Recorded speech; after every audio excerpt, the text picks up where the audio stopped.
Hello and welcome to another Your Partnerships Meets, and I have the absolute privilege of being with Lisa Thomas today. My, what I call you, Dark Angel? Dark Angel. I prefer that's a Grim Reaper. Grim Reaper, Dark Angel. But yeah, Lisa Thomas, professional, X amount of years, we won't say exactly years, of Insolvency Practitioner. You can say. It's 21, it's fine. Yeah, but it can't be, so you start at 12 anyway. I wish. But the thing that I always talk to people when I talk about you, Lisa, and I'll let you explain a little bit more, is I really appreciate that you use your skills in the way to go in and actually help businesses.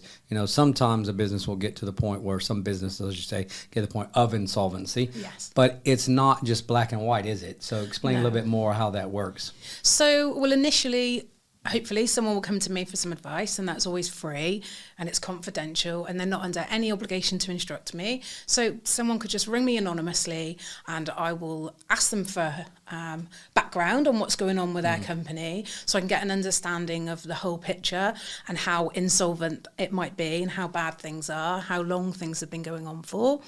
And then once I've got that understanding, I will run through the different options with them, and we can identify which one I think is best suited in their circumstances. As you say, every case is different. It isn't black and white. Speaking to me doesn't necessarily mean this is it, insolvent, liquidation, game over, although the majority of the time that might be the case.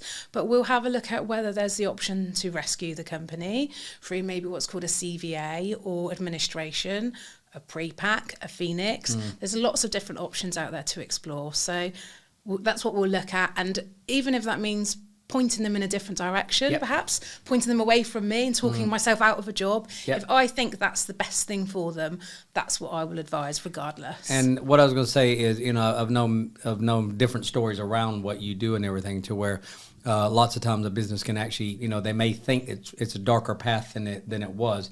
And I forget the term. What do you call it when you can actually strip out certain things? I've forgotten the term already. Well, the asset stripping. There we go. There, go for it.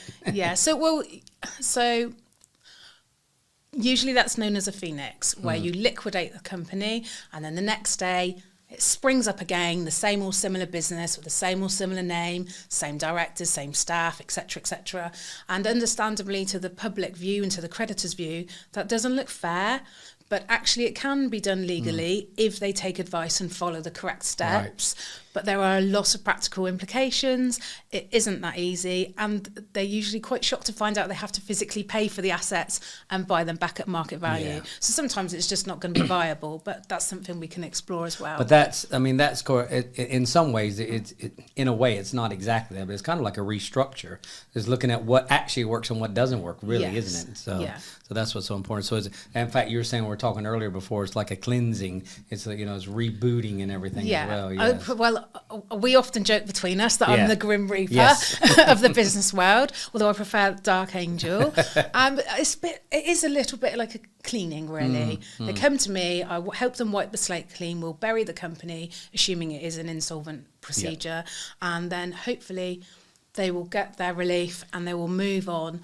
I'm free to do whatever they want to do next. And I think some of the people watching this, especially from your partnerships and other smaller startups, small SMEs, stuff like that, is a very scary thing to think about. But, I mean, of massive multi-billion-pound companies, how many of those have done this time and time again? I mean, there's very famous people we know that have, bounced back and forth several times, so it's not the end of the world by any means. No, it isn't. And also, quite a lot of directors come with the wrong impression that if they liquidate their company, they can't be a director again. And that's not actually the case. Unless they've been disqualified for misconduct or they've been bankrupted, you can actually have as many limited companies as you like. Fair enough, if you keep repeatedly washing them through an insolvency procedure, then it is eventually going to catch up with you. Might not be the best practice. No, perhaps not. Maybe there's something going wrong, I think, with maybe your management or your sort of business. You're not as savvy perhaps as you think you are. Maybe it's time to do something else and give up. But for anybody watching this, the main thing I would say is, if you number one, if you think you need to speak to Lisa, even if it's just things are a bit funny right now, as many times as she's talked to people about this, it could just be that practical advice to even set you in the right path because you have that experience. Yes. Or if you've got someone that really needs to talk, tell them not to be scared, to come talk to you. Because as you said, it's completely free to have that chat. Yeah. It's confidential. I think that's the main thing. Yes. Because let's face it, money's money, but people's pride, and that's probably the biggest barrier that a lot of people have from coming and talk to you and everything. Yeah. So yeah, I definitely recommend that you come see it.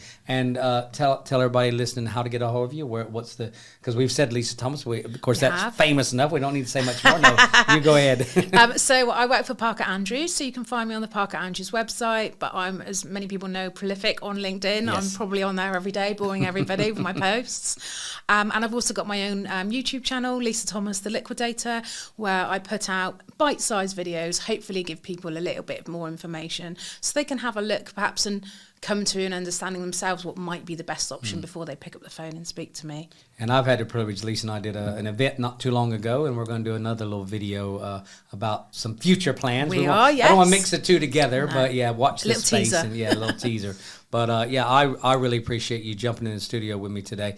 Is there anything else that you think we might need to add to this to make sure people get a hold of you? The one thing that I tend to forget to talk about is that I'm so busy dealing with insolvent liquidations that I often forget to talk about the solvent liquidations. Oh, yes, please. MVLs, members voluntary liquidations.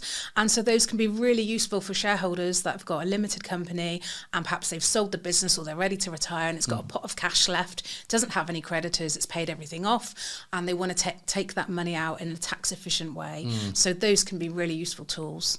So it isn't just it's not all doom and gloom. No, I've not got all two doom and different ends of the spectrum. And one you were saying earlier that before we went on air, you were talking about how employees can be paid out sometimes because that's important for directors sometimes as well. But if you just mention that real quick as well. So when a limited company enters an official insolvency procedure, there is a government scheme in place known as the Insolvency Service or the Redundancy Payments Office. They will step in and pay the employees most, if not everything that's owed to them, for wage arrears, holiday pay, notice pay, redundancy, and some pension contribution shortfalls. Cool. So that will give the directors, often, understandably, that's the one thing they're worried about is their poor staff being made redundant. Exactly. That's something else. If they don't want to do it, I can be the messenger. I can give that horrible news to the employees for them. And so then we will help those employees put their claims into the government once the companies become insolvent. It's not great news, but that's just a little bit of some comfort there that the staff will be looked after in the long run. Because they become part of your family, which they should be. So exactly. It's very important. Well, thank you so much for your time. I learn something new from you every time I talk to you. And she's not always doom and gloom, trust me. But I love doing work with Lisa. But watch this space. We've got some events we'll be doing together as well. So that will be interesting. And all her details will be tagged on this video as well. Before we go, I want to say thank you to Corker Media for having us out here today.